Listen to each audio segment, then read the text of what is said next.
It took 6 years, but I finally got to say the interesting thing I had initially been unable to r/ask Reddit by online comps. Introverts of Reddit, what social interaction makes your battery down to 0% immediately?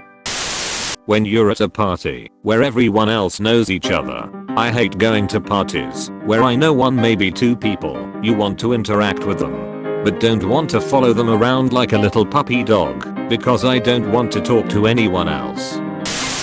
Definitely when you can't get your words into a conversation. You make an honest effort to be more outward, but people talk over you and you just give up. Especially when you actually have something to contribute in that 30-minute conversation that has gone by, but everyone won't shut up.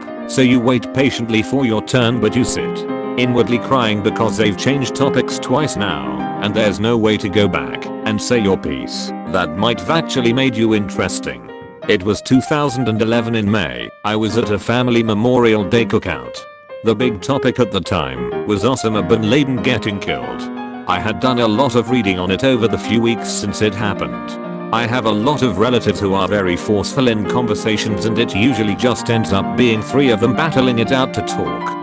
The topic was Osama's body and what the government was going to do with it. They kept going in circles about what they thought the government would do. Apparently they had missed the news about him being buried at sea. I sat there trying to interject over and over and over. Every time I spit a word out, someone would just talk louder and look at me like I was being rude. Eventually one of the three says, "Horseman, did you have something you wanted to say?" I was stunned and got ready for my moment to shine.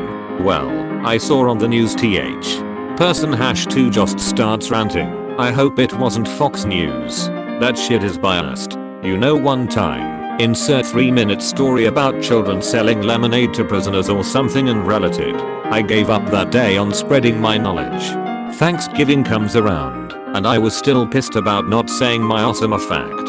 I kept waiting for the conversation to somehow switch to terrorism or something. Never happened. I finally got a moment to speak and said, "Hey, so remember that leader of the Tal?"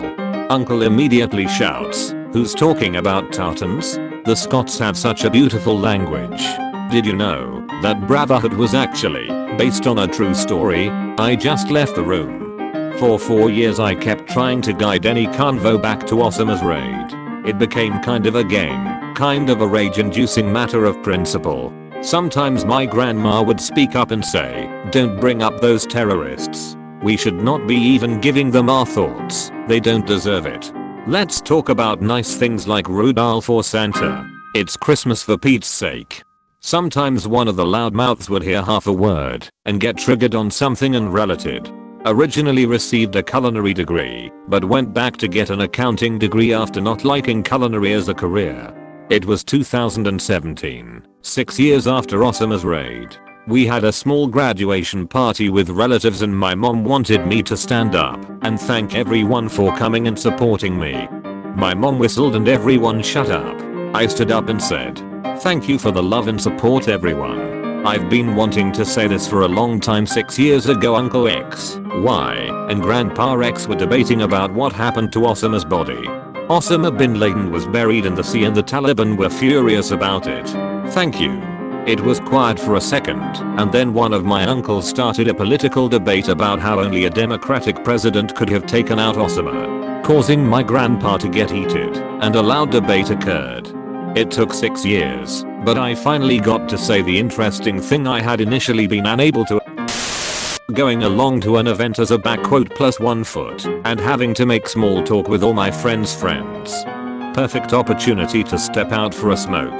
Sometimes I miss smoking, just for the easy escape it provided. Let's go around the room and everyone say a little something about themselves.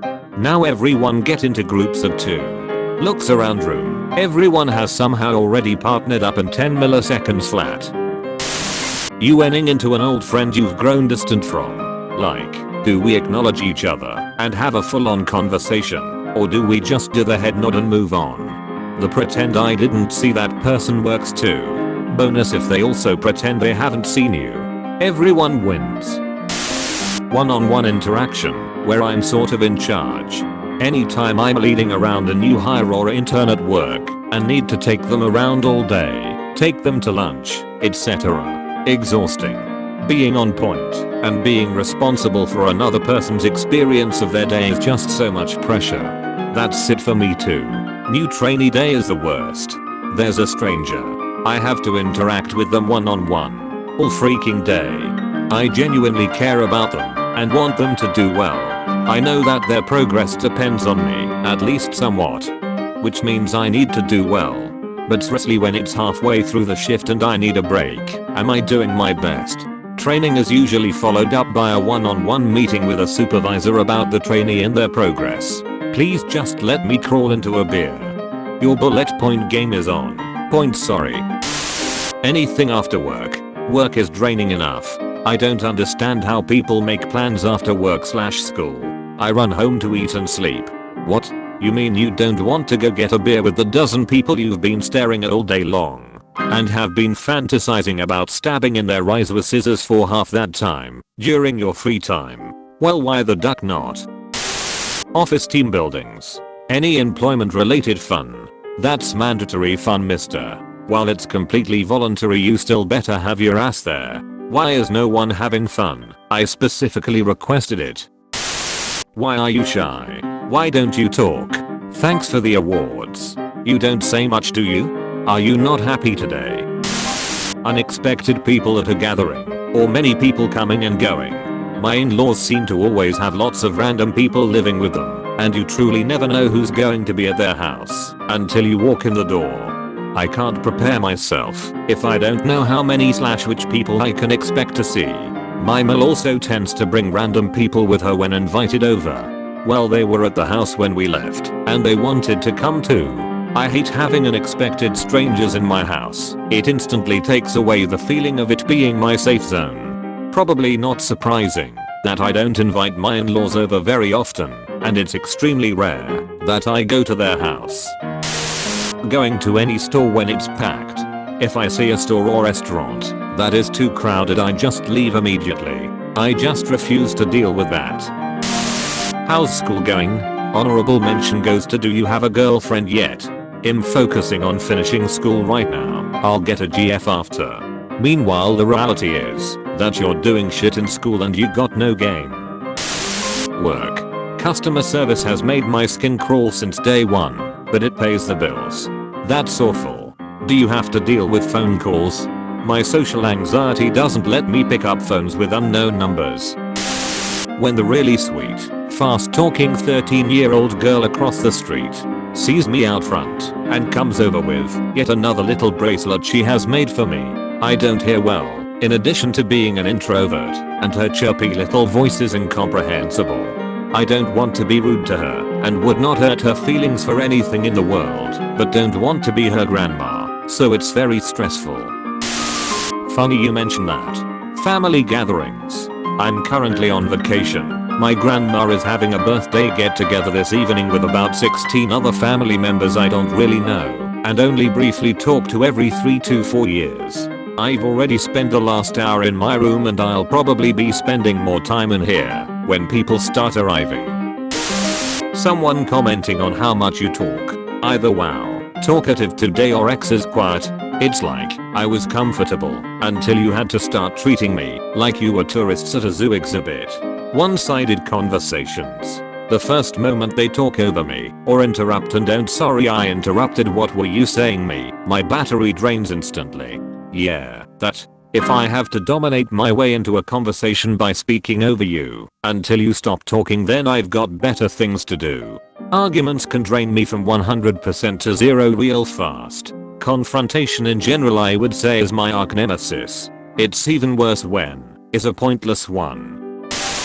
Helpful advice that is really just a bunch of judgments of your life choices in disguise. Also, any conversation where someone starts suggesting an essential oil blend will solve all my problems. It would have taken less effort to just say all interactions with my mother-in-law. Backquote, hey let's get a drink, you and me. Backquote, sure. At the pub. Backquote, oh, when I said just you and me, I actually meant you, me and my friend from uni, that you don't know, but with whom I go way back, and will talk to all night while ignoring you. And then I'll duck off for an extra long piss. leaving you two alone to the conversational equivalent of a hedgehog fucking a tortoise. Listening to someone boast. Being on the receiving end of an extrovert monologuing in a social situation where I need to play along/be friendly and engaged for whatever reason. So why are you so quiet? Being taken to a club/party where I know no one. Please subscribe and hit the like button. Leave a comment down below on what you think about this cute kitten. Also, please hit the bell icon. Thank you so much for watching and see you next time.